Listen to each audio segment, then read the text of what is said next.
secret instructions of the Society of Loyola, the soldiers of the general, the Jesuits. The purpose of this reading is for you and me to be educated at the snares of Satan, the spirit behind conspiracies and real live emergencies in the world. We are now reading chapter 15 of this book translated from Latin. Our Father in heaven, thank you and I praise you for this preparation day. May we be aware and conscious of the enemy's wiles and snares, but that your Spirit, your Holy Spirit, continue to guide us to all truth. I pray in the name of your Son, Jesus Christ. Chapter 15 of our conduct towards nuns and female devotees. Number 1, let the confessors and preachers be very cautious of offending nuns or of leading them into any, even the least temptation, contrary to their calling. But on the other hand, having by all means gained the affection of the governesses, let them manage so as at least to take their extraordinary confessions and preach to them, if they find them forward in making grateful returns. For persons descended from noble families, especially rich abbesses, are capable of being very serviceable to us, either through their own or the interest of their parents and friends. So that by carrying favor with the principal monasteries, the society may by degrees get an acquaintance, the work themselves into the friendship of almost the whole city. Number 2, yet on the other side, let our female devotees be forbidden to frequent nunneries, lest they should be most taken with that kind of life, and we thereby be balked in our expectation of what they have. But let them be induced to the performance of their vow of chastity and obedience by the care of their confessor, of his showing them that such method of living is conformable to the purity of the primitive church, being as a candle which diffuses its light through the whole house and not hid under a bushel, and consequently contributing nothing to the edification of our neighbor or the good of souls. And like the good widows in the gospel, that they should communicate of their abundance to Christ by their bounty to his companions. Lastly, let every argument be applied which may create in them an aversion to our recluse life. But let all these instructions be delivered to them under the strictest obligations to heresy, lest other orders should happen to hear of them. Chapter 16. In what manner we must outwardly feign an attempt of riches. Number 1, lest the seculars should represent us as too much hunkering after riches, it will be proper now and then to refuse such small and trifling alms as offered for performance of pious offices. Though such as are thoroughly attached to our interests, we must readily accept whatever they give us, lest we bring upon ourselves the imputation of covetousness for our swallowing nothing but presents of value. Number 2, let burial in our churches be denied to persons of a base character. Although in their lifetimes they have been ever so much our friends, lest the world should surmise that we hunt after riches by the numbers of the disease, and come to a knowledge of what we gain by them. Number 3, let widows and others who have given us almost all they possess, though they then they are on equal footing with others, be treated with much more rigor, lest people should imagine their greater indulgence proceeds from our hopes of secular advantages. The same method should be also observed with such as are in the society. But this must be after they have entirely given up all into our hands. And if ever after there be a necessity for it, let them be dismissed. But this must be done with such discretion that they may be induced to leave to the order part at least of what they formerly gave us, or bequeath it by will at the time of their death. Chapter 17. The methods of advancing the society. Number 1, let our members chiefly endeavor at this always to act with humanity, even in things of trifling moment, or at least to have the outward appearance of doing so, for by this means, whatever confusions may arise in the world, The society of the society of necessity will always increase and maintain its ground. Number 2, let all earnestly endeavor as so to shine in their learning and good example, that other religious, especially those of the clergy, etc., may be eclipsed, and the common people at length drawn in to request us to discharge every office. And let it be also publicly declared that a very great fund of learning is not so absolutely necessary in pastors, provided in all other respects they discharge their duty as they ought. For the society can assist with advice on emergencies, for which reason it has good offices of this sort in a particular esteem. Number 3, let kings and princes be kept up in this principle that the Catholic faith, as matters now stand, cannot subsist without the civil power, which, however, must be managed with the greatest discretion. By this means, our members will work themselves into the favor of persons in the highest posts of government and consequently be admitted to their most secret councils. Number 4, it will be also proper to entertain their curiosity with the newest, choicest, and most genuine transcripts that can be purchased from all places.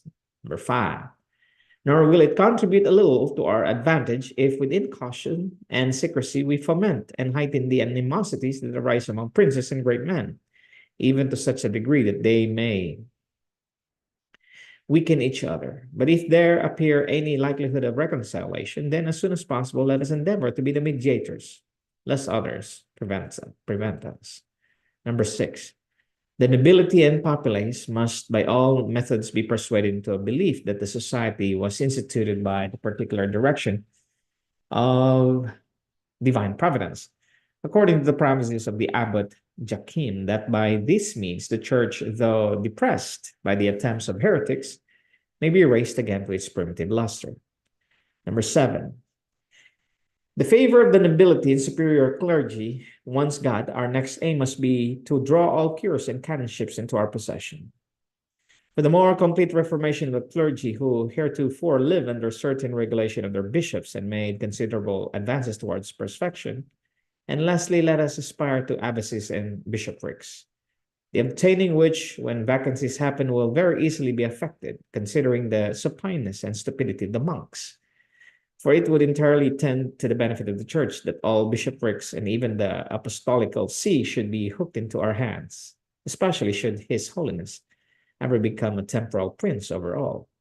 Wherefore, let no methods be untried with cunning and privacy by degrees to increase the worldly interest of the society. And then, no doubt, a golden age will go hand in hand with an universal and lasting peace. And the divine blessing of consequence attend the Catholic Church.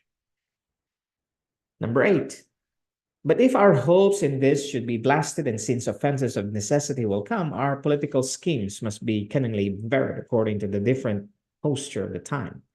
And princes, our intimates, whom we can influence to follow our counsels, must be pushed on to embroil themselves in vigorous wars with one another.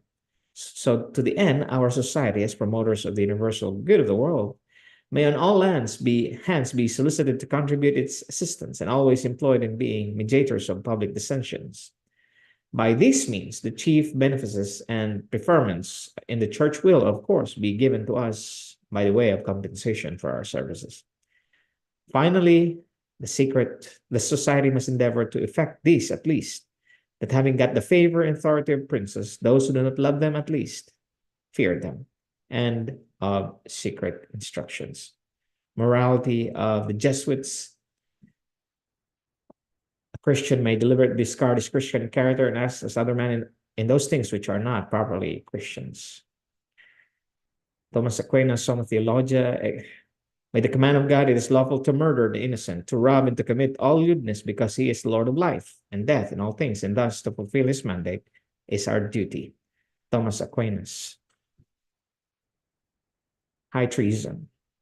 All theologians and ecclesiastical lawyers affirm that every Christian movement, as soon as they openly abandon the Roman faith, instantly are degraded from all power and dignity by human and divine right. All their subjects are absolved from the oath of fidelity and obedience which they have taken, and they may and ought, if they have it, power, to drive such a government from every Christian state as an apostate, heretic, and deserter from Jesus Christ.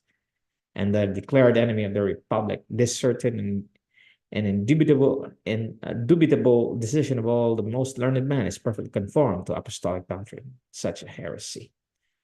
If an adulterous priest, aware of his danger, having visited an adulteress, is assailed by her husband, kills the man in his own defense, he is not criminal.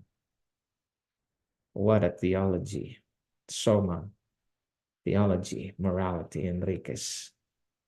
Papist children may accuse their parents for heresy, although they know that their parents will be burned for it. A priest may kill those who hinder him for taking possession of any ecclesiastical office. It is lawful to kill an accuser whose testimony may jeopard your life and honor. Servants may secretly steal from their masters as much as they judge their labor is worth in the wages that they receive. This is in violation of the commandments of God, friends. A woman may take a property of her husband to supply her spiritual wants and act like other women. It is witness bound to declare the truth before a lawful judge? No, if his disposition will endure himself or his posterity, or if he be a priest, for a priest cannot be forced to testify before a secular judge. Priests may kill the laity to preserve their goods. At a very early period after the establishment of the order of Jesuits, the civil and classical authorities of France proclaimed that the society was dangerous to the Christian faith, disturbers of the peace, and more fitted to corrupt than to edify. This spirit is still applied today in the churches. In the Seventh-day Adventist Church, the spirit of Loyola, the soldiers of the general, are leading in the General Conference. They are secretly and subtly there for a purpose, agents of the Roman faith. This guy is a Seventh-day Adventist. Yes, you heard me right. It's only God's power that will preserve us today. So thank you so much for joining me. This is the end of our reading for this book, which is a must read so that we will understand and be wise. Yes, they will hunt us as prey. If God will allow that our lives will be taken from us to honor his son, Jesus Christ, the divine begotten son of God, Jesus Christ, Emmanuel, then Jehovah will be praised and his son Emmanuel will be glorified. Salvation is in the hands of the Lord. The spirit of Satan is being adhered in the secret instructions of the Jesuits. May God help us. May God help us, the Seventh-day Adventist Church,